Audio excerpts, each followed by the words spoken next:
विशाल, कहाँ जा रहा है बेटा?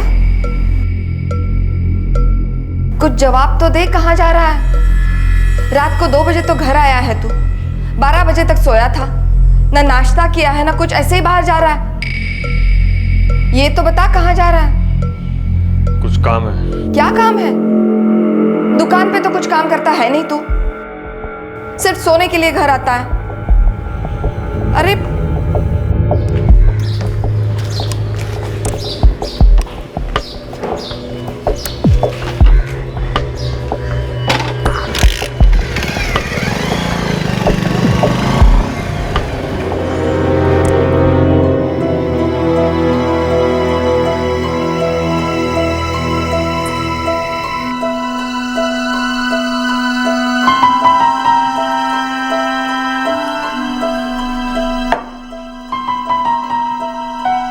कुछ बिना बोले ही चला गया। दांत में दम करके रखा है इस लड़के ने। आप कुछ करते क्यों नहीं? क्या करूं? सारे शहर में मेरी पगड़ी उछाल चुका है वो। उनको तो कैसे रोकूं उसे? माँ, ये भाई की उधारी का नाटक बहुत बढ़ चुका है। घर से पैसे मिलने बंद हो गए तो बाहर हाथ फैलाने लगे हैं वो। अभी पिछले हफ्ते की बात है, करमवीर जी दुकान पर आए थे।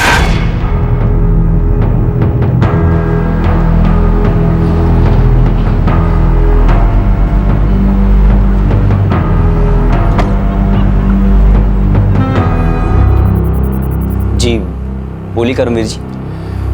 बेटा, बात कुछ ऐसी है कि तुम्हारे बाबूजी से ही की जाए तो ठीक होगा। सबके सामने ऐसी बात करना ठीक नहीं। जी। अमरनाथ जी, आप ठहरे शहर के नामचीन जौहरी। अब आपका बेटा रुपए मांगने आया था, मना कैसे करता? बिना सोचे 5 लाख रुपए उठा के दे दिए। क्षमा कीजिएगा करमवीर जी, लेकिन इस बेटे ने मुझे कहीं मुंह दिखाने के लायक नहीं रखा। लेकिन आप चिंता मत कीजिए, आपके रुपए आपको अभी मिल जाएंगे। न जाने क्या क्या सुनने में आ रहा है विशाल के बारे में, पर अगर मुझे पता होता कि आपने पैसा देना बंद कर दिया है तो मैं कभी उसकी मदद नहीं करता। बस बस करमवीर जी, और ज्यादा शर्मिंदा मत कीजिए मुझे। जी सेठ जी। गोवर्धन, सेठ जी को 5 लाख रुपए दे दो। जी सेठ जी। करमवीर जी, अगली बार अगर मेरा बेटा आपके पास पैसे मांगने आए तो उसे कोई मदद मत कीजिएगा। आगे से ऐसा कभी नहीं होगा अमरनाथ जी। चलता हूं। क्या समझाऊं, कैसे समझाऊं? कहने को तो बड़ा लड़का है पर किसी काम का नहीं है।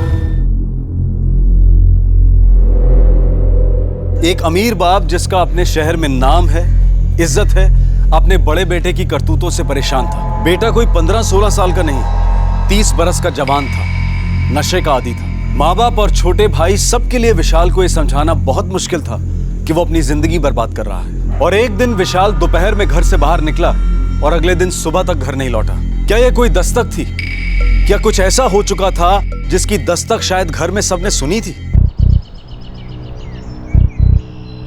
नहीं माँ जी, विशाल भैया तो रात को घर आए ही नहीं।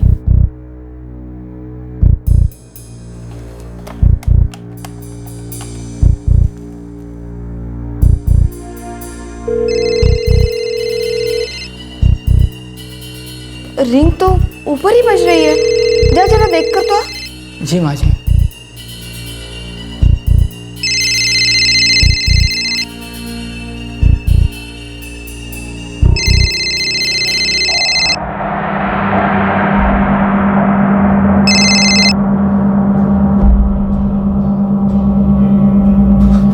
माँ जी, विशाल भैया तो फोन घर पर ही छोड़ गए। क्या?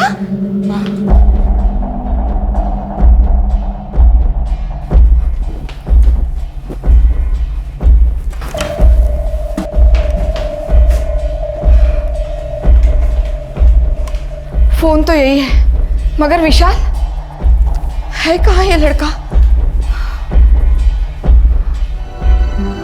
पड़ा होगा कहीं नशे में। आज तक ऐसा नहीं हुआ कि विशाल घर नहीं आया है। कितनी भी देर हो जाए वो घर जरूर आता है। कोई नया नशा मिल गया होगा जिससे घर का रास्ता ही भूल गया।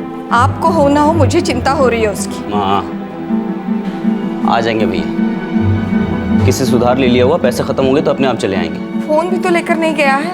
ठीक है, ज्यादा चिंता मत करो, मैं गोवर्धन को भेजता हूँ, वो सारे ठिकाने जानता है उसके। पड़े होंगे वो नारायण चौक के पीछे वाली चाली में, आजकल वही ठिकाना है उनका नया।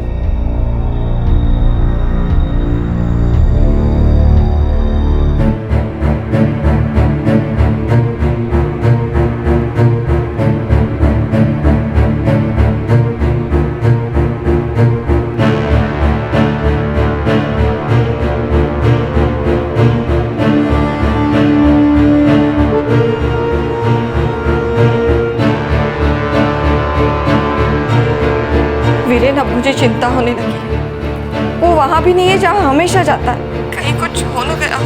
और क्या बुरा होना है, जितना बुरा होना तो हो चुका है। कैसी बातें कर रहे हो वीरेन, बड़ा भाई है वो तुम्हारा। तेरी माँ की चिंता वाजिब है, वो कितना भी नालायक क्यों ना हो, लेकिन कम से कम रात को तो घर वापस आ जाता था। ठीक है, माँ की तसल्ली के लिए पुलिस स्टेशन में रिपोर्ट लिखवा देते हैं।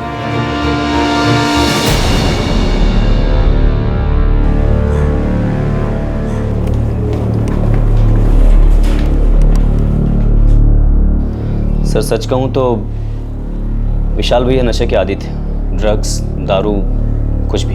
कितने सालों से? काफी सालों से, लेकिन हमें 5 साल पहले ही ये बात का पता चला। वो जहाँ जहाँ जाता है वो सारे ठिकाने देख लिए आपने? जहाँ जहाँ विशाल जी को ढूंढना पड़ता था वहाँ सब जगह गया और पूछताछ भी की। पता चला वो नारायण चौक आई नहीं, और उनके 2 साथी चरण और बाबू वो भी नहीं मिले। चरण और बाबू, ये दोनों भी नशेड़ी हैं? जी साहब, विशाल जी हमेशा उन्हीं के साथ रहते थे। कल दोपहर 1 बजे घर से गए जी। और अपनी माँ को कुछ बता के नहीं गया कि कहाँ जा रहा है? नहीं।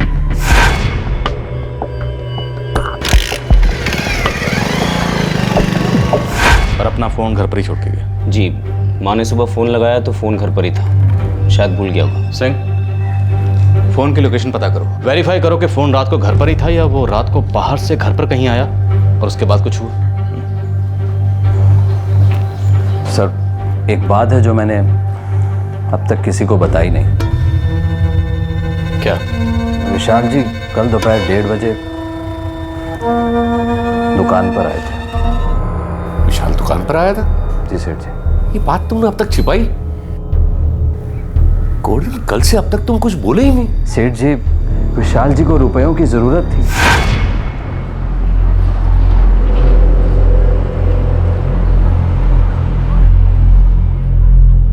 गोवर्धन जी, पिताजी ने सारे रास्ते बंद कर दिए, कहीं कोई उधार देता ही नहीं। विशाल जी, सेठ जी तो आपके भले के लिए कर रहे हैं, वो चाहते हैं आप सही रास्ते पर आ जाओ। अगर आपने मेरी मदद नहीं की तो मैं खुदकुशी कर लूंगा और जिम्मेदार आप होंगे। विशाल जी, मैं नौकर आदमी हूँ, मुझे क्यों फंसा रहे हैं? आप समझने की कोशिश करिए विशाल जी, अपनी जिंदगी बर्बाद कर कर आपको क्या मिलेगा? सेठ जी का, परिवार का, सबका नाम खराब हो रहा है विशाल जी। देखो गोवर्धन, सिर्फ 2 लाख की तो बात है और आपके लिए क्या मुश्किल है।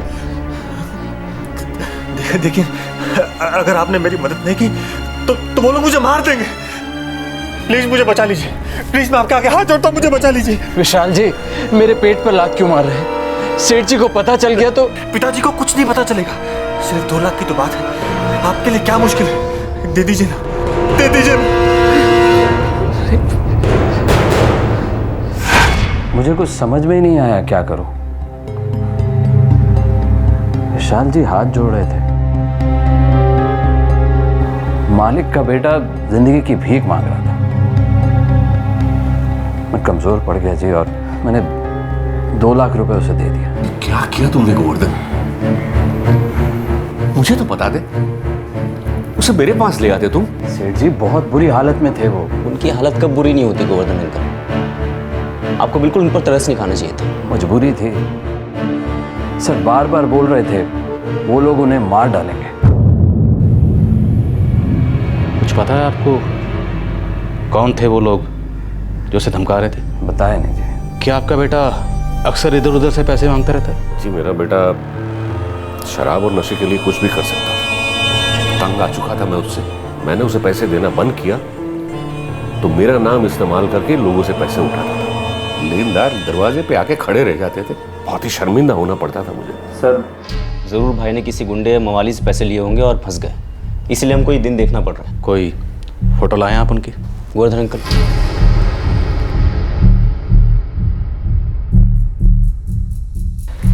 आप एक काम करें, शाम तक इंतज़ार कीजिए, हो सकता है वापस आ जाए।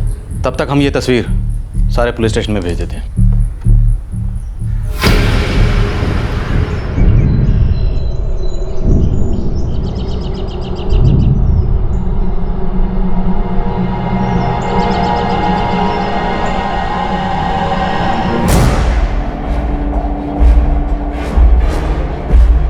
सर बॉडी के पास से तो कुछ नहीं मिला है और ना ही कोई उसकी आईडी मिली है। सर गुमशुदा लोगों की लिस्ट को चेक किया तो गांधी चौक थाने से एक फोटो आया था सर, विशाल गोयंग का नाम। सर ये लाश के चेहरे से मिला। गांधी चौक थाने को खबर कर दो। जी सर।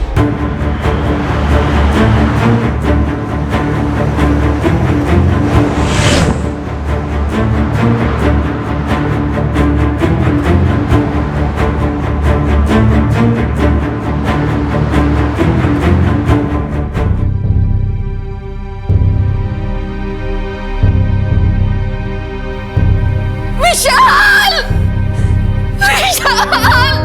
विशाल, देख मैं आई हूँ, मेरा बच्चा, आंखें खोल विशाल, विशाल देख मैं आई है, आंखें खोल, विशाल आंखें खोल।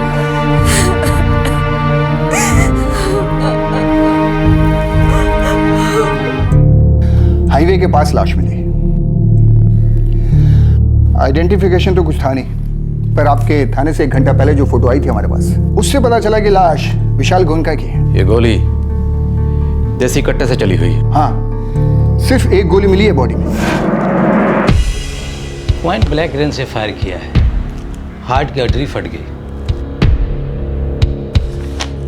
ब्लड में ड्रग्स की मात्रा बहुत ज्यादा है। मर्डर स्पॉट पे भी ड्रग्स मिला डॉक्टर। मौत 24 घंटे पहले हुई है, यानी कल दोपहर 3 से 5 के बीच में। मतलब 20 दिसंबर को। हमारे पास दर्ज रिपोर्ट के मुताबिक विशाल दोपहर को 1 बजे घर से निकला और आधे घंटे बाद यानी 1:30 बजे उसने दुकान से 2 लाख रुपए उठाए। देखो गोवर्धन, सिर्फ 2 लाख की तो बात है और आपके लिए क्या मुश्किल है। और मौत हुई दोपहर 3 से 5 के बीच में। विशाल पैसे लेने के बाद गांधी चौक से दामोदर नगर गया, जिसके बीच की दूरी 25 किलोमीटर है। लेकिन बॉडी के पास से कोई कैश नहीं मिला है। एक्चुअली विशाल को किसी के पैसे लौटाने थे और उसे पैसे लौटाने के लिए धमकियां मिल रही थी। 2 लाख रुपए कैश थे विशाल गोयंका के पास। और खून भी एक देसी कट्टे से हुआ है सर। पैसे के लिए हुआ होगा। देसी कट्टे का इस्तेमाल हुआ है, मतलब पेशेवर मुजरिम का हाथ है। सर ये भी तो हो सकता है किसी दोस्त का हाथ हो, जैसे वो चरण और बाबू। या तो उन्होंने विशाल को मारा या फिर उन्हें पता है क्या और क्यों हुआ है। उठा लो दोनों को और ड्रग रिंग से जुड़े हर उस आदमी को उठा लो जिस पर जरा सा भी शक है।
चरण और बाबू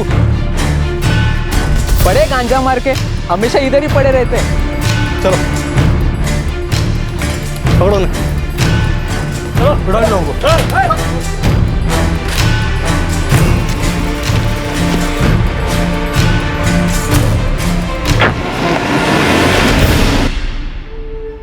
साहब, विशाल का उठना बैठना था हमारे साथ, लेकिन हमको तो यह भी नहीं मालूम कि यह सब कब हुआ। कब की बात है ये? परसों। परसों? परसों? साहब परसों तो हमें मिला भी नहीं था। हाँ साहब, अम्मा कसम। ओ अम्मा के जनो, ये बोलो विशाल गोयनका को क्यों मारा, और वो 2 लाख रुपए कहाँ हैं जो तुम लोगों ने उससे चुराए? हमें कुछ नहीं मालूम साहब, सच्ची में कुछ नहीं मालूम। इनकी खातिरदारी करो, जरा इनका नशा उतारो। लेके जाने, चलो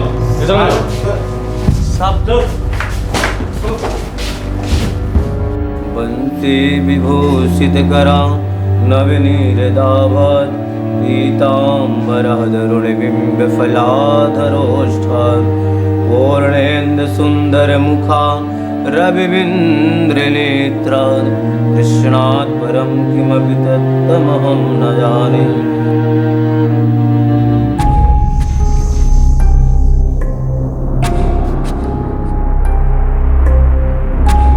भावना नहीं आई?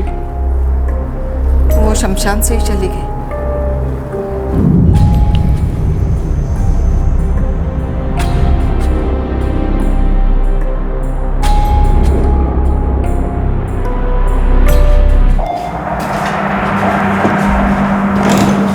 सर, बाबू और चरण का इसमें कोई हाथ नहीं है।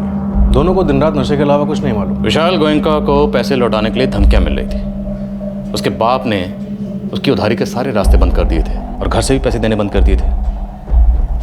इसका मतलब यह है कि विशाल गोयनका ने किसी क्रिमिनल से पैसे उधार लिए होंगे। सर, मैंने खबरियों को पीछे लगाया। 2 लाख रुपए। सिंह, एक बात तो साफ है, जिसको रुपए लौटाने थे वो तो उसे नहीं मरवाएगा। सर, हो सकता है वो पैसे लौटाने गया ही ना हो, सीधा किसी ड्रग्स के अड्डे पे पहुंच गया और वहां पे उन लोगों ने माल देखा और उसे उड़ा दिया। लेकिन सर, कोई भी ड्रग डीलर ऐसे सोने के अंडे देने वाली मुर्गी को काटेगा क्यों? मामला सीधा नहीं है सिंह, टेढ़ा है। फोन घर पर छोड़कर दुकान से 2 लाख रुपए लेकर गया और मारा गया। लाश के पास ट्रक, बॉडी में ड्रग के ट्रेसेस और देसी कट्टे की गोली।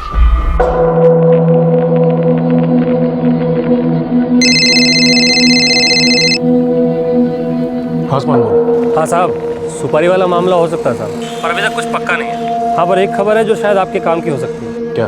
ये विशाल गोयनका है ना, उसकी बीवी उसे छोड़ के जा चुकी है। कुछ तो गड़बड़ है इन दोनों के बीच। मुझे शक है कि घर के अंदर का भी एंगल है और हम लोग सिर्फ बाहर का एंगल देख रहे हैं। सिंह, कहीं ऐसा तो नहीं घर के अंदर कुछ गड़बड़ है और ये लोग हमसे कुछ छुपा रहे हैं?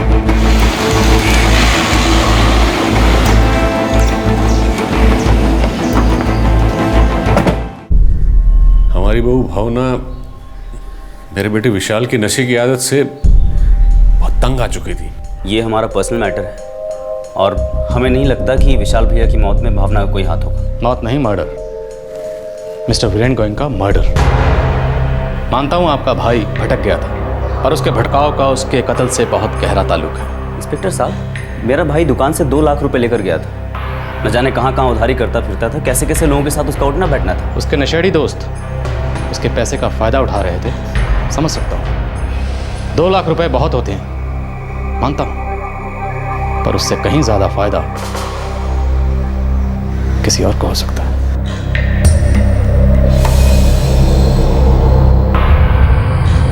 विशाल की पत्नी भावना कहाँ रहती है?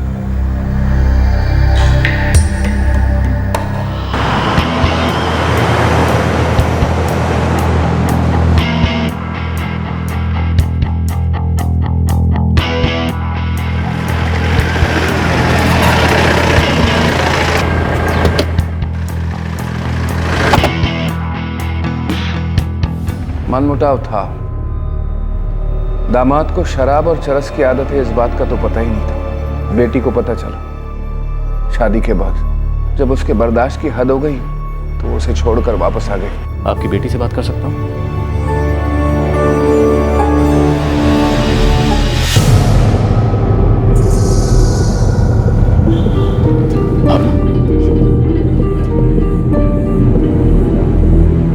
भावना, क्या आप सिर्फ नशे की लत की वजह से अपने पति से अलग हुई थी? जी। 5 साल पहले शादी हुई और 2 साल बाद आप अलग हो गई। उन 2 सालों में आपने कभी विशाल से बात करने की कोशिश की, उन्हें समझाने की कोशिश की? एक बार नहीं, बहुत बार की, पर कोई फायदा ही नहीं हुआ।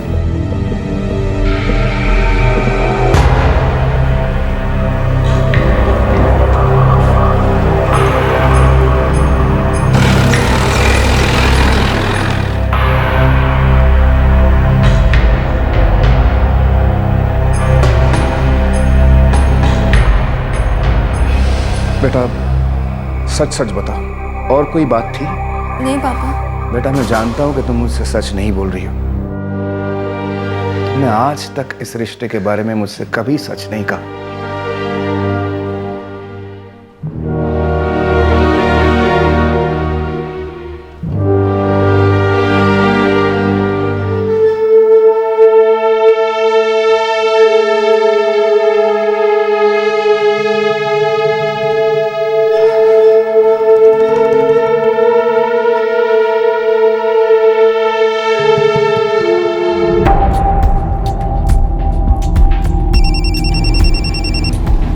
बोल। हाँ साहब, एक पक्की खबर हाथ लगी। ये विशाल बाबू के मर्डर की बराबर सुपारी निकाली गई थी। आगे बोल। बहुत डीप में खोदा साहब, तो पता चला हिस्ट्री सीटर है, संजय नाम है। अपने यही केवड़िया थाने में ही रिपोर्ट है बंदे की। अभी तो अंडरग्राउंड है साहब, पर उसी बंदे को सुपारी मिली थी, पर उस बंदे ने मना कर दिया साहब। मना कर दिया? क्यों साहब? अभी ये तो नहीं मालूम। विशाल गोयनका की पत्नी भावना के सेल रिकॉर्ड्स निकालो, हो सकता है उससे कुछ पता चले। और हाँ साहब, एक और अंदर की खबर है, उसकी बीवी ने उसे सिर्फ चरस और गांजे की वजह से नहीं छोड़ा, कुछ और भी लफड़ा था। कैसा लफड़ा? साहब अभी लफड़ा क्या था ये तो नहीं मालूम, पर हाँ कुछ लफड़ा था जरूर। सर विशाल की बीवी भावना के फोन रिकॉर्ड चेक किए, उसमें कुछ नहीं मिला। इसका मतलब कोई और लफड़ा है, लेकिन लफड़ा क्या हो सकता है? कोई दूसरी औरत या आदमी?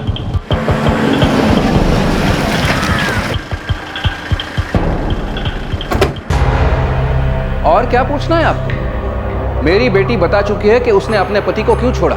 पिछले 3 साल से वो ना उनसे मिली है ना उनके परिवार वालों से। सिर्फ एक बार गई थी अंतिम संस्कार के लिए, वो भी रिवाज है इसलिए जाना पड़ा। आपकी बेटी ने कभी भी अपने पति से कांटेक्ट नहीं किया, ये रिकॉर्ड्स हैं हमारे पास, हम जानते हैं ये सच है। हमें इनसे सिर्फ ये जानना है कि ये क्या छुपा रही हैं। क्या इनके पति का किसी दूसरी औरत के साथ चक्कर था, या फिर कुछ और बात है जो आप जानते हैं हम नहीं जानते? क्योंकि अगर वाकई कोई और बात है तो हमारे लिए उस बात को जानना बहुत जरूरी है। एक बात पक्की है, आपने सिर्फ नशे की आदत की वजह से अपने पति को नहीं छोड़ा, राइट?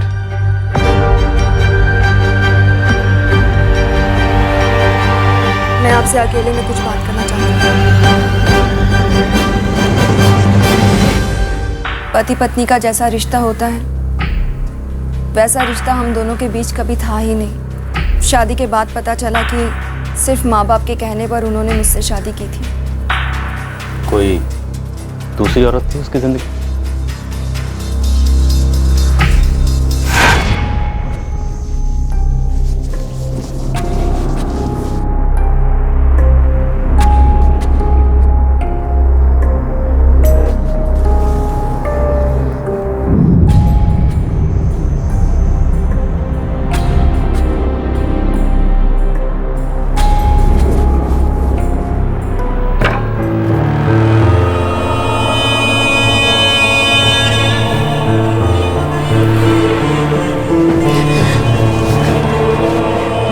शादी क्यों की मुझसे? अगर चाहते नहीं थे तो मुझसे शादी क्यों की? मैंने अपनी मर्जी से नहीं की। अपनी मर्जी से नहीं की तो अपने घर वालों को बताना था। अरे मुझे ही बता देते। चाहती क्या हो मुझसे? वही जो एक पत्नी अपने पति से चाहती। आप क्यों मुझसे इतना दूर रहते हो? क्यों मुझसे कभी बात नहीं करते? क्या शराब और ड्रग्स के अलावा आपको कुछ अच्छा नहीं लगता? और अगर ऐसा ही था तो मुझसे शादी क्यों की? क्यों मेरी जिंदगी बर्बाद की? मैं तुम्हारी जिंदगी बर्बाद नहीं करना चाहता हूँ, सच कह रहा हूँ। मुझे इन सब में बिल्कुल इंटरेस्ट नहीं है। इंटरेस्ट नहीं है? क्यों? क्या रीजन है? सच बताइए, सच बताइए प्लीज, सच बताइए।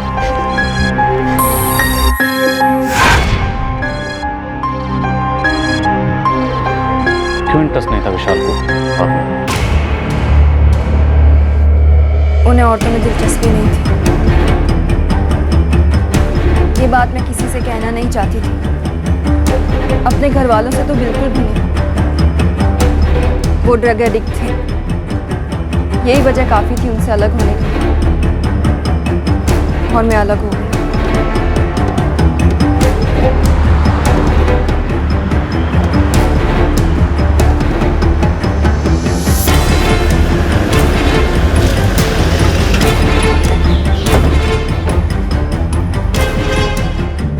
भी ये बात पता चली थी। हमारा दिल तो ये बात मानने के लिए राजी ही नहीं था। अमरनाथ जी, आपके बेटे का खून हुआ। यह खून या तो किसी दुश्मनी की वजह से किया गया, या फिर किसी लालच में, या फिर कोई है जिसे आपके बेटे विशाल की मौत से फायदा ही फायदा हो। आप कहना क्या चाहते हैं? आपका पूरा परिवार विशाल से नाखुश था। हमारा बच्चा था, औलाद थी हमारी। आपके उस बच्चे की आपके फैमिली बिजनेस में कोई दिलचस्पी नहीं थी। फैमिली बिजनेस के इनफैक्ट उसको तो फैमिली मेंबर्स में कोई दिलचस्पी नहीं थी, और कोई तो है जिसे उसे इस दुनिया में रखने में दिलचस्पी नहीं थी। वो जिस तरह था, जैसे भी जीता था, हमारा बेटा था। अगर आप ये सोच रहे हैं कि इसमें परिवार में से किसी का हाथ था, तो आप गलत सोच रहे हैं।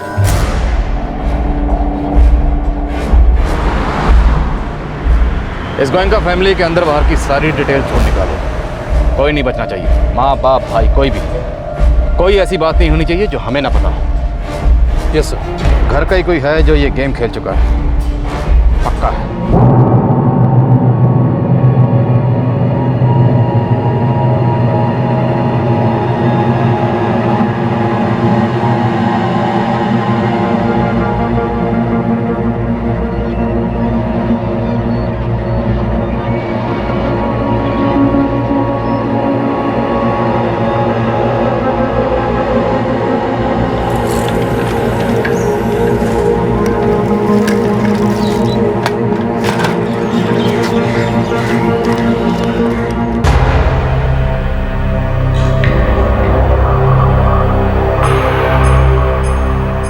बेटा, कुछ पता है तुम्हें? ऐसा कुछ भी विशाल की मौत के बारे में पता है तुम्हें कि विशाल को किसने मारा? नहीं पापा।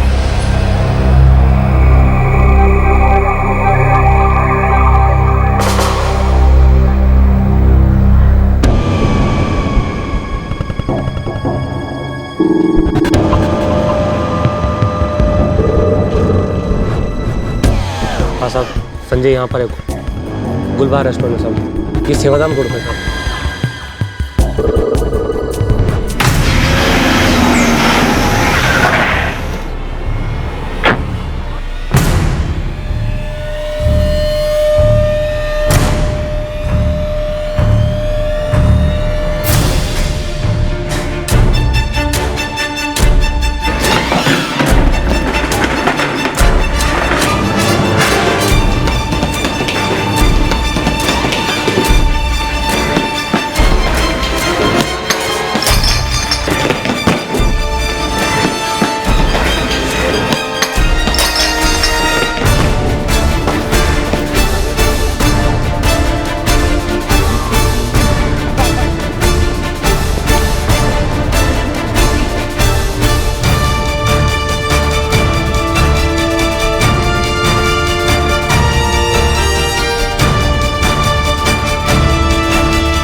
सब सच्ची में मुझे नहीं पता कि मर्डर किसने किया साहब। अभी तो मैंने तुमसे कुछ पूछा भी नहीं और तो सीधा मर्डर पे आ गया। वो साहब विशाल गोयनका का खबर मैंने अखबार में पढ़ा था, तभी मैं समझ गया था इसमें मैं जरूर फंसेगा। लेकिन साहब माँ कसम मैं सच कह रहा हूँ साहब, इसमें मेरा कोई हाथ नहीं है।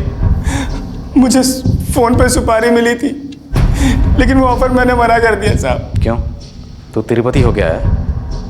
कसम खाई है कि आज के बाद मर्डर शर्डर नहीं करेगा, या तेरी अंतरात्मा जाग गई? नहीं साहब, उस दिन मैं जेल से बाहर निकला, ऊपर से गोयनका परिवार के बेटे की सुपारी।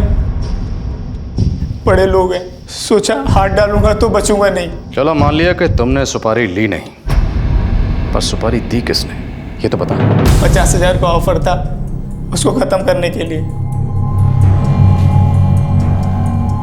सुपारी किसने दी?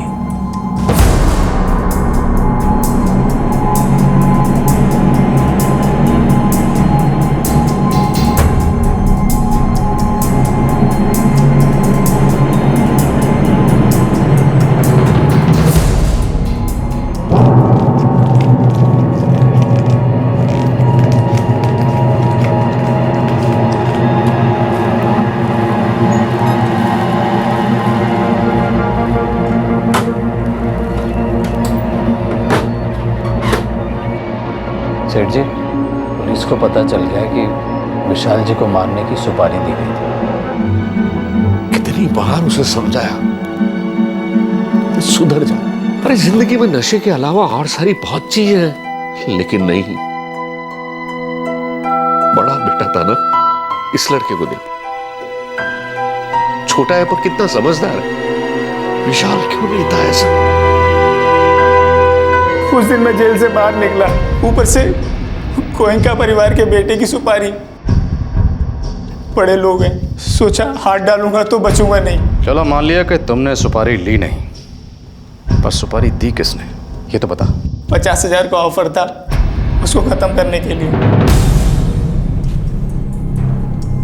सुपारी किसने दी?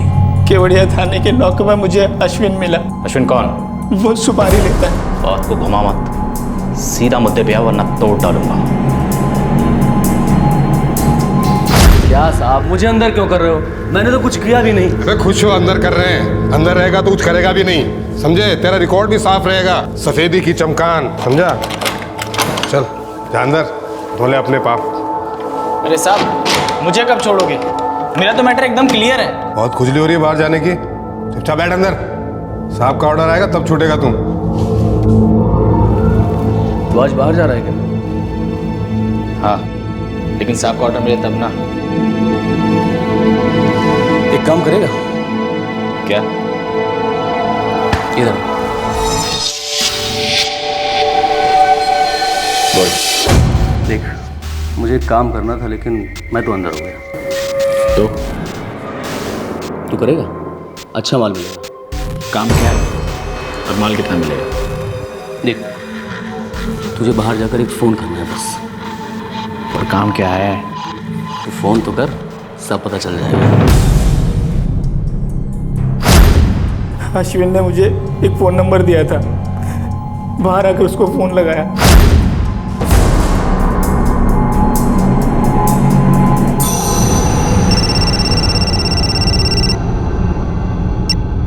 हेलो, संजय बोल रहा हूँ। कौन संजय? वो अश्विन है ना, वो बोला तुमको फ़ोन करने को। वो किधर है? वो अंदर गया और मैं बाहर आने वाला था, इसलिए उसने मेरे को बोला तुमको बोलने के लिए कि वो काम नहीं कर पाएगा। अब वो काम मैं करूँगा। तू करेगा? काम क्या है और तुम कौन हो? मैं कौन हूँ इससे तुझे क्या? काम सुन, एक आदमी को टपकाना है। किसको? विशाल गोयन का नाम है। आज दोपहर इधर दामोदर नगर में आने वाला है। गोयन का बोले तो जौहरी वाला कनेक्शन है क्या? तुझे उससे क्या लेना देना? तू आम खा, पेड़ मत गिन। करेगा? नहीं भाई, अपने को इस लफड़े में पड़ने का नहीं है, और वैसे ही मैं मर्डर का डील करता नहीं हूँ। बस इतनी बात हुई थी साहब, और कुछ मालूम नहीं। मैंने वो फ़ोन किया और लफड़े में फंस गए। 3 हिस्ट्री शीटर्स इस केस से जुड़े हैं। विशाल दामोदर नगर खुद नहीं गया, कोई उसे लेकर गया। लेकिन क्यों? सर ये अश्विन अभी भी केवड़िया थाने की कस्टडी में है। ये अश्विन बोलेगा तो बहुत कुछ खुलेगा। फैमिली के फोन रिकॉर्ड्स का क्या हुआ? कल तक मिल जाएंगे सर।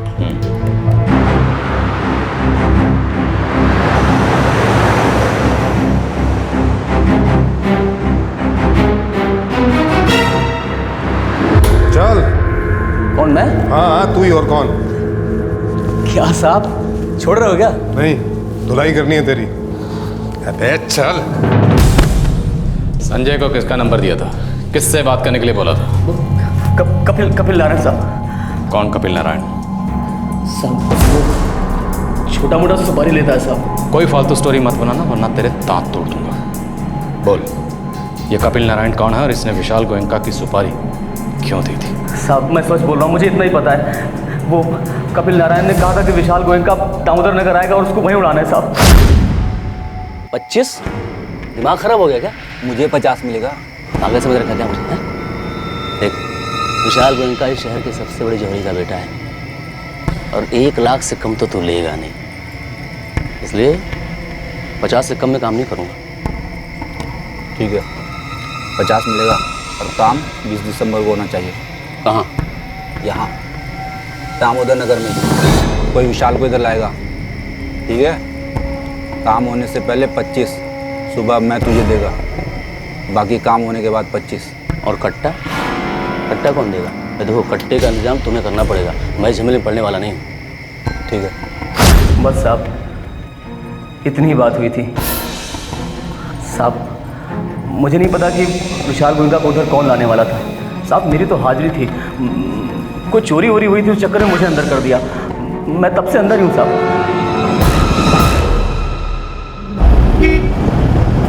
सर कपिल नारायण दामोदर नगर का हिस्ट्री शीटर है, उसका फोन भी स्विच ऑफ दिखा रहा है। खबरें लगाओ उसके पीछे, पता करो कट्टा कहाँ से मिला, ड्रग कहाँ से मिली। दामोदर नगर पुलिस का विशाल गोयनका के पास से ड्रग मिली थी, किसने तो सप्लाई की होगी। Yes sir. सिंह, विशाल गोयनका एक रेगुलर ड्रगी था, तो फिर वो दामोदर नगर क्यों गया? हो सकता है उसे कोई जान पहचान वाला वहां पर लेकर गया और जानबूझ कर लेकर गया।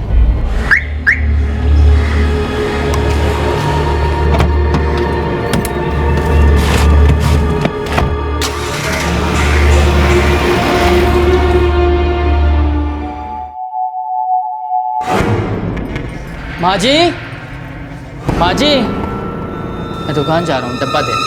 ठीक है।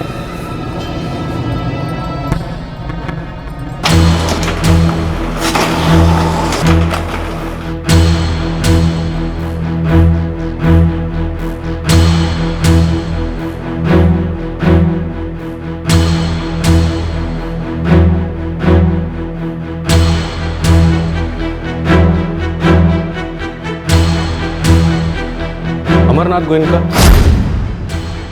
सुमित्रा गोयनका और वीरेन गोयनका, तीनों के फोन रिकॉर्ड से ऐसा कुछ नहीं मिला जिस पे जरा सा भी शक। कोई ऐसी बात, कोई ऐसा कॉल नहीं है जिस पे उंगली उठ सके। विशाल गोयनका की पत्नी भावना, उसके फोन रिकॉर्ड से भी कुछ नहीं मिला।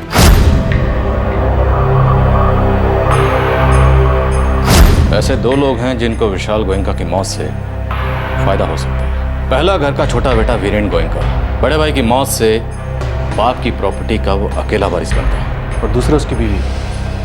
सर आपको अभी भी भावना पे शक है? सिंह, दो बातें गौर करने लायक है। एक इज्जतदार फैमिली का बड़ा बेटा नशेड़ी था, दूसरा उसकी निजी जिंदगी में लफड़ा था, उसको औरतों में दिलचस्पी नहीं थी। इन दोनों बातों का असर सीधा सीधा फैमिली की इज्जत पर पड़ता है। मतलब विशाल गोयनका का अपनी फैमिली से रिश्ता बहुत उलझा हुआ होगा। विशाल गोयनका खानदान की इज्जत पर लगा एक धब्बा था, और यह धब्बा जो कि उसकी मौत से ही मिट सकता था। मतलब घर की इज्जत बचाने के लिए विशाल के जाने से अगर किसी को फायदा था तो सिर्फ फैमिली को। सिंह, घर में कोई तो है जो बहुत कुछ जानता है या फिर सब कुछ जानता है और छुपा रहा है। मुझे सचमुच पता नहीं था मेरा बेटा कहाँ जा रहा है। काश मैं उसे उगलवा सकती। अगर मुझे पता होता कि ऐसा होना है तो मैं मेरे बच्चे को कभी जाने नहीं देती। आपका बेटा मौत के मुंह में खुद नहीं गया, कोई लेकर गया उसे। यह खून एक साजिश है। आपके बेटे की सुपारी दी गई। सुपारी समझती हैं आप? किसी पेशेवर मुजरिम को पैसे देकर आपके बेटे को मरवाया गया है। इसलिए अगर आप कोई ऐसा सच जानती हैं जो हमसे छुपाया जा रहा है तो प्लीज बताइए। मैं सच कह रही हूँ, मुझे कुछ नहीं पता। जितना जानती थी उतना सब बता दिया है आपको।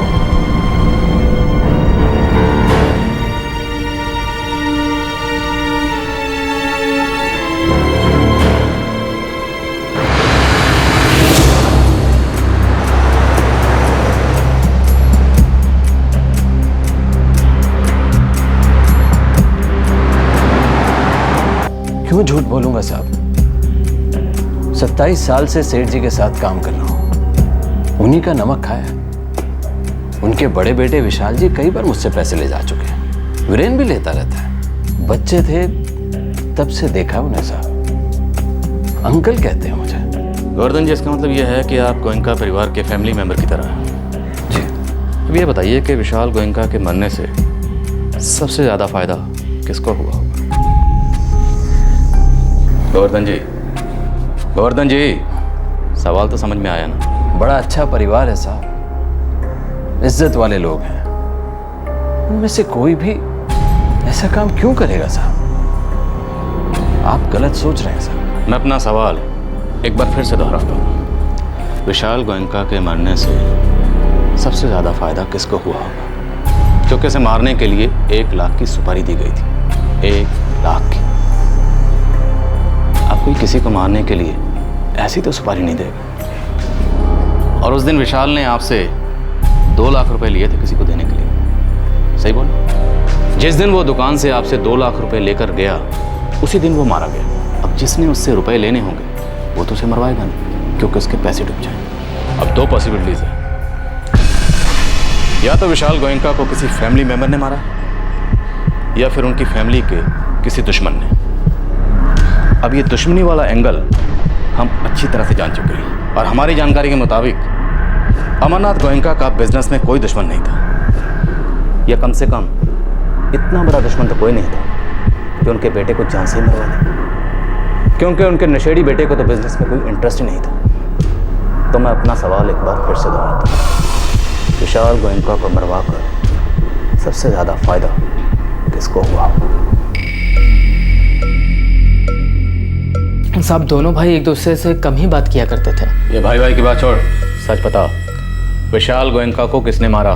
साहब मैं तो गरीब आदमी हूँ, नौकर हूँ, मेरे को कुछ नहीं मालूम साहब। भाई भाई कम बात करते थे तो क्या भाई भाई एक दूसरे के दुश्मन थे? एक भाई ने दूसरे भाई को मरवा डाला? नहीं साहब, ये नहीं हो सकता, सच्ची मेरे को कुछ नहीं मालूम साहब। विशाल गोयनका को उसकी बीवी भावना ने मरवाया? नहीं पता साहब, उनकी बीवी को उन्हें छोड़े तो 3 साल हो गए। तू उस घर में 8 साल से नौकर है, कहीं कोने में कुछ जलता होगा तो उसकी बू तो तेरे नाक में भी आती होगी ना। विशाल भैया को लेकर के घर के सारे लोग परेशान थे, उनकी बीवी भी उनसे बहुत नाराज थी, क्योंकि इन लोगों ने शादी के पहले उसे कुछ भी नहीं बताया था। हाथ जोड़ता हूँ बहू मैं तुम्हारे, मत जाओ इस घर को छोड़कर। हम दुनिया को क्या कहेंगे? और मैं अपने परिवार से क्या कहूंगी, ये सोचा आपने? ये भी तो नहीं कह सकती ना कि विशाल को औरतों से। क्या करूं मैं यहाँ रहकर बाबूजी? आपका बेटा आपसे सच्चा है, कहता है कि आप लोगों के कहने पर उसने शादी की है, और आप दोनों सब कुछ जानते हुए भी ये रिश्ता करवाया आपने। नहीं बेटा, हम नहीं जानते थे विशाल में ऐसा भी ऐब है, हम तो बस उसके नशे के बारे में जानते थे। वो भी तो छिपाया आपने मुझसे, मेरे परिवार से। बेटा हमें ये उम्मीद थी कि शादी के बाद में सब कुछ ठीक हो जाएगा, और आपकी इस उम्मीद में मैं सूली चढ़ गई बाबूजी। आपने ये भी नहीं सोचा कि मेरी जिंदगी का क्या होगा। सॉरी बाबूजी, मैं आप लोगों का दिल नहीं दुखाना चाहती, लेकिन मुझे लगता है कि आप दोनों ने मेरे साथ धोखा किया। मुझे गुस्सा उन पर नहीं, गुस्सा मुझे आप पर आता है। सबसे बड़े गुनहगार आप हैं, सब कुछ जानते हुए भी आपने मुझे शादी के बंधन में बांधा। मैं उन्हें तो माफ कर सकती हूँ, पर आप लोगों को कभी माफ नहीं कर पाऊंगी। मैं यहां से जा रही हूँ, और ये मेरा आखिरी फैसला है।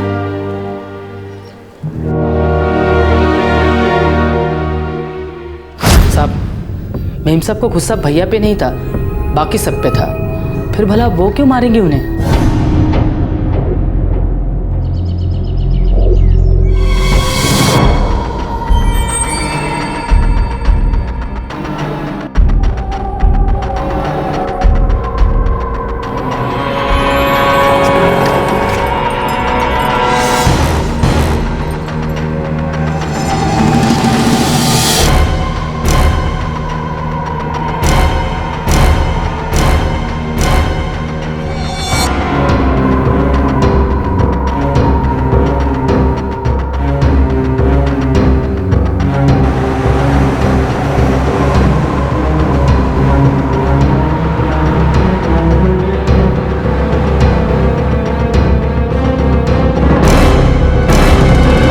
आप लोगों का दिमाग ठिकाना है?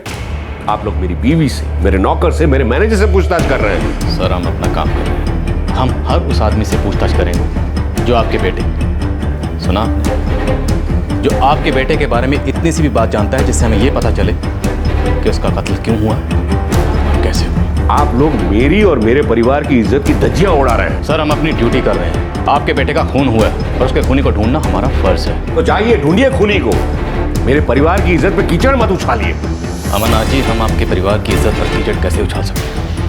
हमें तो ये भी पता नहीं कि आपको अपने परिवार पर किस कीचड़ के लगने का इतना डर है। सोचिए, विशाल आपका बेटा था, वो जैसा भी था, वो सिर्फ अपनी जिंदगी बर्बाद कर रहा था, वो सिर्फ अपनी लाइफ के साथ खेल रहा था। वो जो कर रहा था उसका असर उस पर या आपके परिवार की इज्जत पर पड़ रहा था। फिर उसका खून क्यों? अब ये काम या तो उसकी बीवी कर सकती है या फिर किसी ने घर की इज्जत बचाने के लिए किया, या फिर किसी को उस पर इतना गुस्सा आया कि उसने उसे जान से मार दिया। खून की वजह मुझे पता हो या ना हो, लेकिन इतना समझ चुका हूं कि खून का मकसद बाहर नहीं बल्कि घर के अंदर ही है। आपके बेटे विशाल के कत्ल के पीछे आपके घर के किसी सदस्य का ही हाथ है।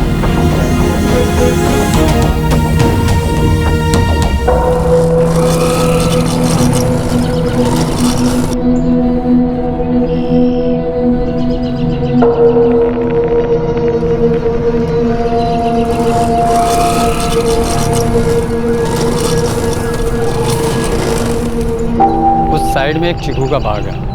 हाँ तो क्या है उधर एक खंडहर है। अबे सीधे सीधे पॉइंट पे आना। उस खंडहर में एक छोटा सा झोपड़ा है, उधर नाइक मिलेगा, उसको मालूम है।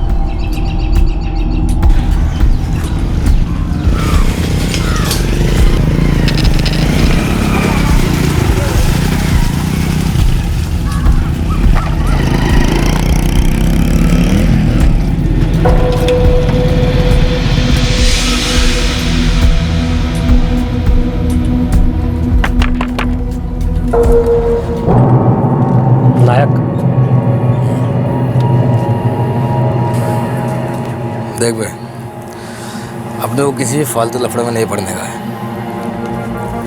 तेरा नाम नहीं आएगा। पुलिस सिर्फ पार्टी का नाम जानना चाहती है जिसने सुपारी दी थी। और हाँ, मैं जानता है कि कट्टा कपिल नारायण ने खरीदा। और ड्रग्स किसने खरीदी थी? जो दामोदर नगर में विशाल गोयनका को मारने से पहले उसे दी गई। मरवाना क्यों चाहते थे मालूम नहीं, और वैसे ही उससे अपना कोई लेना देना नहीं है। ड्रग्स किसने खरीदी थी? प्रकाश, उनके घर का नौकर। चलो।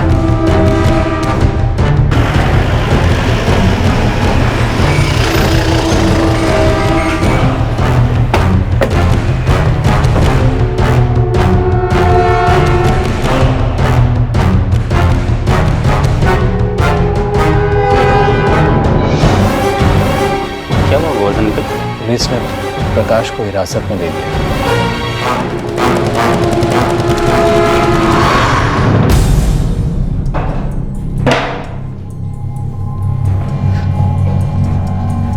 इतना आइडिया तो था कि घर का कोई मेंबर ही इसमें शामिल होगा, और घर का सबसे वफादार नौकर इसमें शामिल होगा यह नहीं पता था। चल, अब ज्यादा नाटक मत करना और झूठ बोलने की कोशिश मत करना, क्योंकि तेरे सेल रिकॉर्ड्स हमारे पास हैं।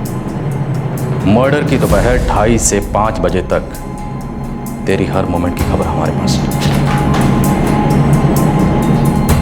पहले तू तीरथ सर्कल गया जो गोयनका निवास के पास है। हमें शक है वहां से विशाल गोयनका को अपने साथ लेकर फिर तू दामोदर नगर गया, क्योंकि तू उस वक्त दामोदर नगर के उसी इलाके में था जहां पर विशाल गोयनका का मर्डर हुआ।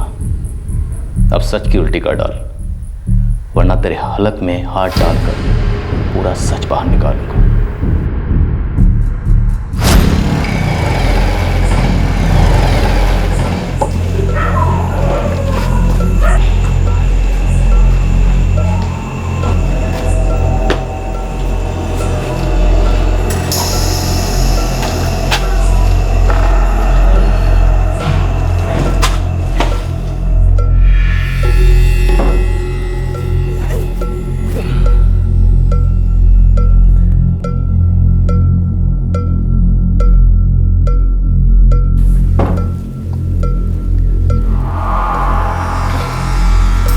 भैया, क्या है? विशाल भैया, छोटा मुंह बड़ी बात। मेरे को जरा भी अच्छा नहीं लगता।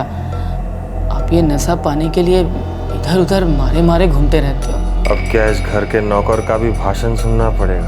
अरे नहीं नहीं, ऐसी बात नहीं विशाल भैया। मेरी क्या औकात है जो मैं आपको भाषण दूँ?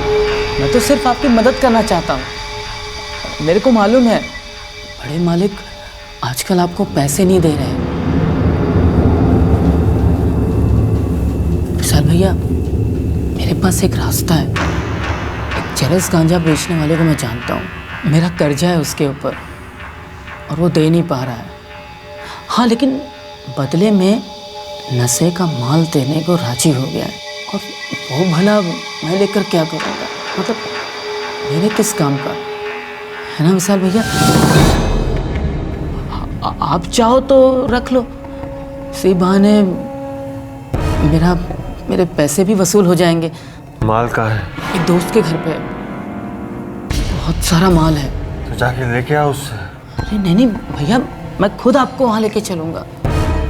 सच में बहुत सारा माल है। ठीक है, कल देखते हैं। कल दोपहर को चलते हैं, मैं लेके चलूँगा आपको। ठीक है।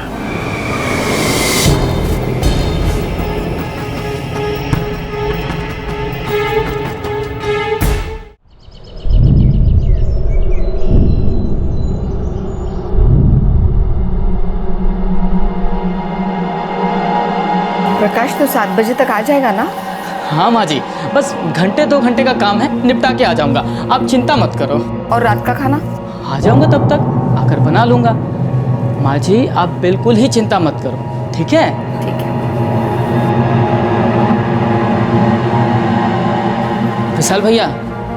विशाल भैया मैं तीरथ चौक पे आपका रात देखता हूँ। जल्दी आ जाना। और हाँ, मोबाइल वोबाइल मत लाना।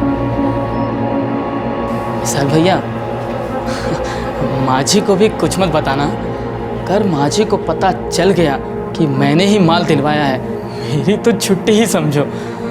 मैं चलता हूँ विशाल भैया, आ जाइएगा। हाँ,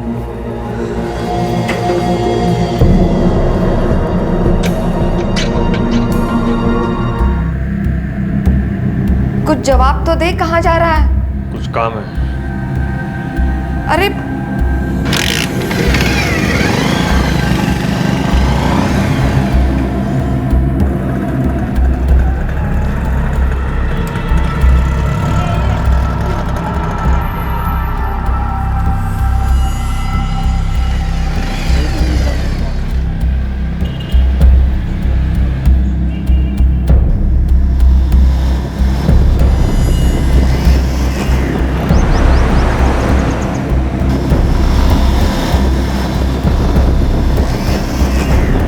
विशाल भैया, ये मेरा जिगरी दोस्त कपिल भाई, आपको बताया था रात को।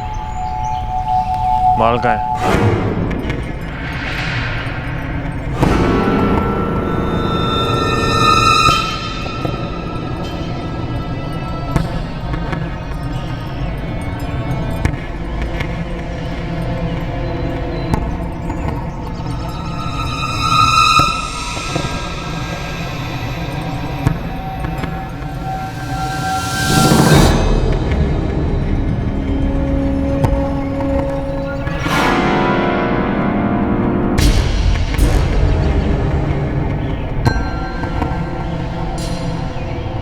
ये तो गया काम से, काम खत्म करें।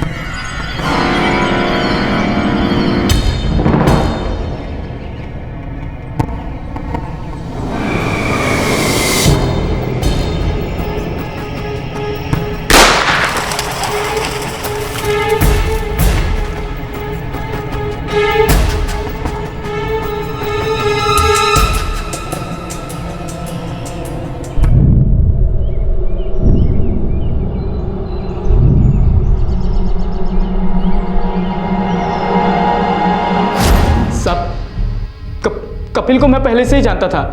हम दोनों सुपारी नक्की नहीं कर पाए तो हम दोनों सोचा ये काम हम ही कर डालते। तेरे फोन रिकॉर्ड्स के हिसाब से तू 1:15 बजे तीरथ चौक गया, फिर वहां से दामोदर नगर गया।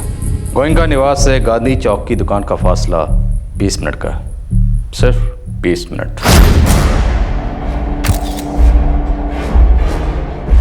अब ये बता, विशाल गोयनका दुकान पर कब आया, उसने रुपए कब उठाए और वो रुपए कहाँ हैं? कहाँ हैं वो 2 लाख रुपए? सब विशाल भैया तो रुपए लेने गए ही नहीं, उनके पास तो रुपए थे ही नहीं। फिर गोवर्धन ने क्यों कहा कि विशाल रुपए लेने आया था? ये काम उन्होंने ही करवाया है।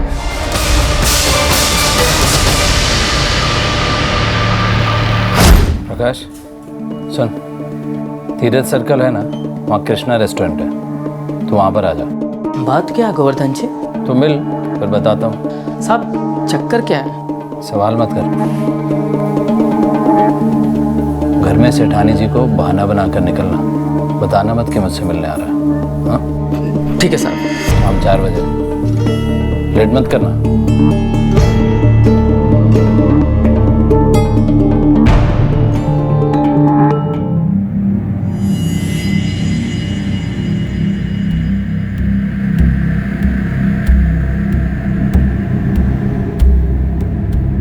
प्रकाश, तू किसी ऐसे आदमी को जानता है जो पैसे लेकर किसी की जान ले सके? ये आप क्या बोल रहे हो? जानता है या नहीं? मेरे को थोड़ा डर लग रहा है। 2 लाख मिलेंगे, सोच ले। काम क्या है, किसको ठिकाने लगाना है? विशाल जी का। खुद करना है खुद कर ले, किसी और से करवाना है वो भी देख ले। लेकिन आप ऐसा क्यों कर रहे हो? सवाल मत पूछ। 2 लाख मिलेंगे, करेगा?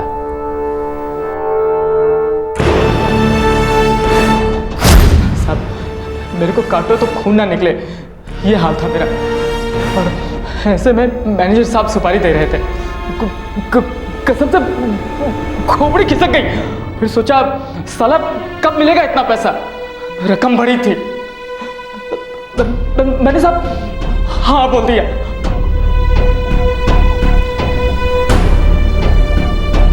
गोवर्धन विशाल को क्यों मरवाना चाहता था? वो तो मेरे को नहीं मालूम, मैंने उसे पूछा भी था, पर उन्होंने कुछ नहीं बताया।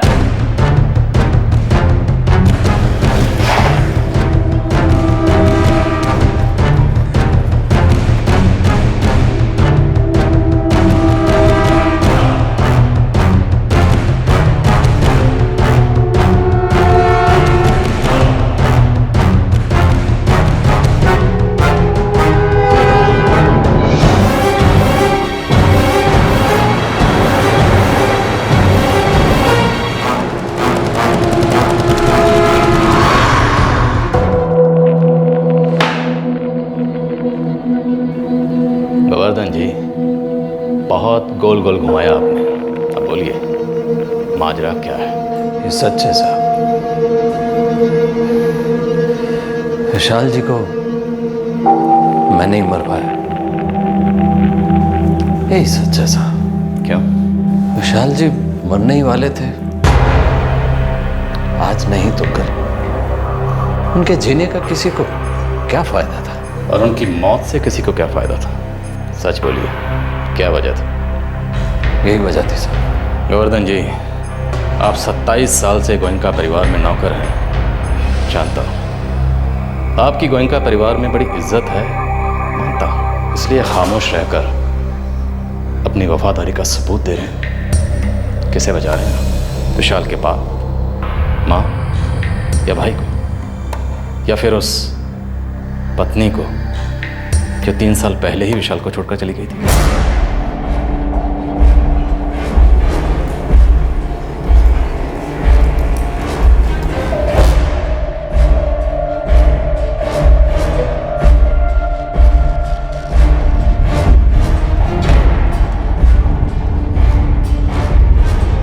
प्रकाश, हमारा नौकर 8 साल से हमारे घर में काम कर रहा है, उसने विशाल का खून करवाया। और अब मैनेजर, 27 साल से वो हमारे यहाँ है, विशाल उनकी गोद में खेला है। क्यों किया उन्होंने ऐसा? किसके कहने पर? आखिर कौन हमारे बेटे को मरवाना चाहता है? कौन है इसके पीछे? मेरी तो समझ में कुछ नहीं आ रहा।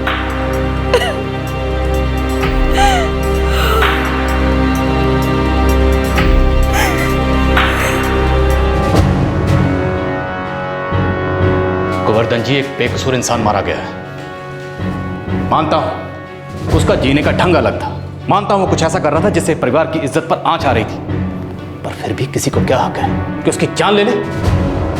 ये खामोश रह के आप जिस गोयनका परिवार के लिए वफादारी निभा रहे हैं ना, वो विशाल भी उसी गोयनका परिवार का बेटा था। बोलिए, विशाल गोयनका का कातिल कौन है? सर,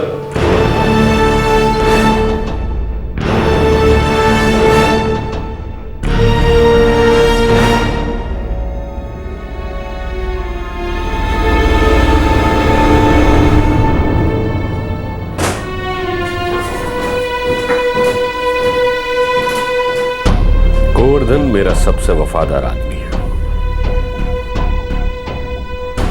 वो मेरे या मेरे परिवार के खिलाफ कुछ नहीं बोलेगा। ठीक है, तो अब आप ही बता दीजिए, खून किसने करवाया? मैंने ही गोवर्धन को कहा कि विशाल को खत्म करवा दो।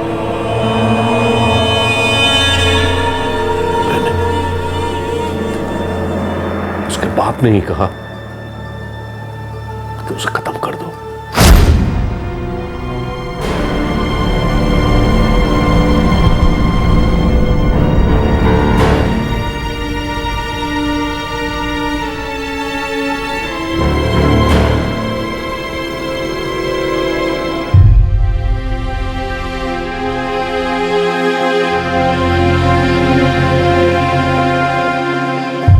गोवर्धन,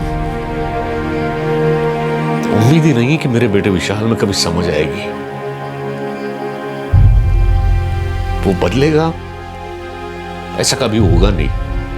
पूरी तरह बर्बाद हो चुका है और उसके सुधरने की कोई उम्मीद मुझे नहीं दिखाई दे रही है। ये लड़का परिवार की सारी इज्जत मिट्टी में मिला के रहेगा। खाली हाथ आया था मैं इस शहर में, ये कारोबार मैंने खड़ा किया, पैसा कमाया, नाम कमाया, शौहरत कमाई, लेकिन इस सबको विशाल मिट्टी में मिला के रहेगा। सेठ जी, बात क्या है? एक काम करोगे गोवर्धन? आपके लिए कुछ भी करूंगा, कुछ भी करूंगा सेठ जी। आपके मन की शांति के लिए, आपकी इज्जत बचाने के लिए मैं कुछ भी कर जाऊंगा, कुछ भी सेठ जी।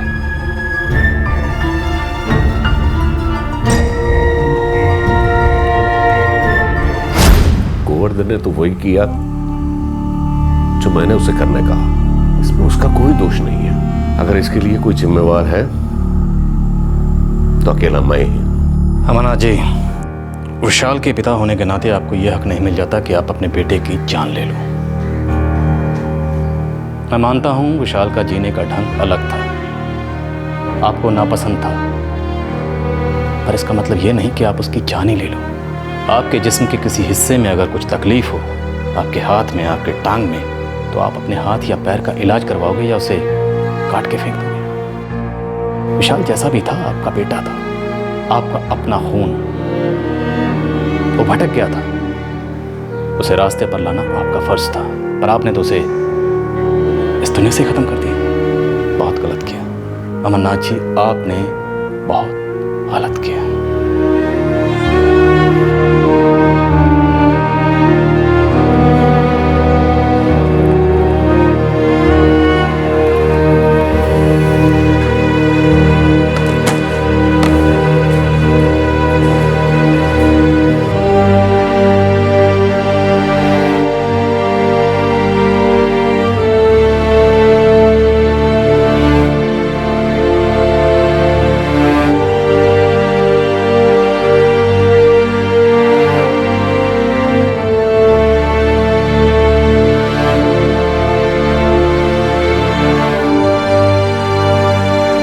विशाल के पिता अमरनाथ, मैनेजर गोवर्धन और नौकर प्रकाश, इन सब को पुलिस ने हिरासत में ले लिया है। केस के रहस्य पर से पर्दा उठ जाने के कुछ ही दिनों बाद पुलिस के हाथ कपिल नारायण भी लगा, जिसे खून की सुपारी दी गई थी। पुलिस चार्जशीट फाइल करने की तैयारी कर रही है। विशाल अपनी जिंदगी बर्बाद कर रहा था, और विशाल का परिवार उसकी वजह से एक लंबे अरसे से परेशान था। माँ लाख कोशिश करती रही कि बेटा सही राह पर आ जाए, पर उसका कोई फायदा नहीं हो रहा था। लेकिन सबसे ज्यादा असर पिता पर हो रहा था। उन्हें समाज में अपना नाम, अपनी इज्जत, अपनी प्रतिष्ठा के मिट्टी में मिल जाने का डर था। हम सब अच्छी तरह से जानते हैं कि नशा, चाहे वो किसी नशीले पदार्थ का हो या शराब का, एक नहीं कई जिंदगियां बर्बाद करता है। लेकिन ये बात वो इंसान नहीं समझ पाता है जो नशे का आदी हो चुका होता है। नशे पर पाबंदी लगाने से या कानून बना देने से ये समस्या हल नहीं होती। पाबंदी से आजादी पर ताला नहीं लगता, बल्कि बगावत का गुबार उठता है। फिर चाहे आजादी के रास्ते का अंत कितना ही दुखद क्यों ना हो। इस केस में समाज में एक पिता की प्रतिष्ठा की कीमत एक जवान बेटे को चुकानी पड़ी। ना सिर्फ नशा, बल्कि शारीरिक संबंधों को लेकर विशाल का सामाजिक मान्यताओं के खिलाफ जाना पिता से बर्दाश्त नहीं हुआ और परिवार की प्रतिष्ठा के लिए उन्होंने बेटे की जान ले ली। ये ना तो कोई उत्तर था और ना ही किसी समस्या का समाधान। हमें कोई हक नहीं है कि हम किसी इंसान की जान लें, चाहे वो हमारी मान्यताओं, हमारी सोच के दायरे में फिट बैठता हो या नहीं। आपसे फिर मुलाकात होगी क्राइम पेट्रोल दस्तक में एक और नए केस के साथ। तब तक अपना ख्याल रखें, सुरक्षित रहें और याद रखें, अपने आप को किसी भी नशे का गुलाम न बनने दें। जय। इस तरह के और भी एपिसोड देखने के लिए हमारे चैनल को सब्सक्राइब करें और बेल आइकन दबाना ना भूलें।